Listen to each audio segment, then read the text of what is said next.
groep wordt gepest? Dat is de Facebookvraag van Laura Nijborg. Op de middelbare school niet. Nee, ik was echt wel heel erg complex eigenlijk hier. En nee, dus nee, hier ben ik best gepest. En heb je het wel eens meegemaakt of wat vind je ervan? Ja, afschuwelijk.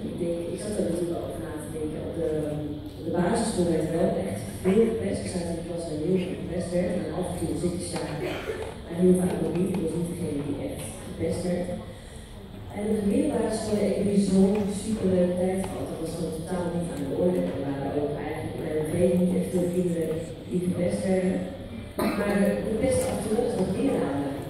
En ja, toen was het hartstikke grappig. Nou, dat ga ik niet vertellen, ik wil geen inspiratie hierop doen. Maar ik geloof dat je.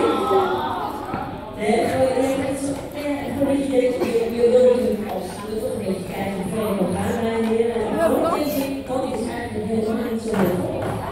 Ja, dus nee, ik wil echt niet groeien. Ik denk ook dat het heel belangrijk is, als je jong bent, dat je niet beseft wat je iemand aandoet als je iemand pest.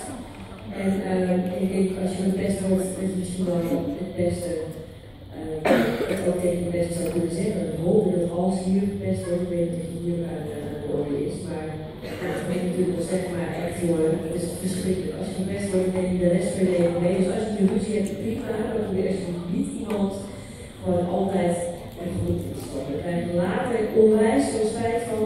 Dus ik zeg, begin nu en hou het leuk. Dat was een pep talk.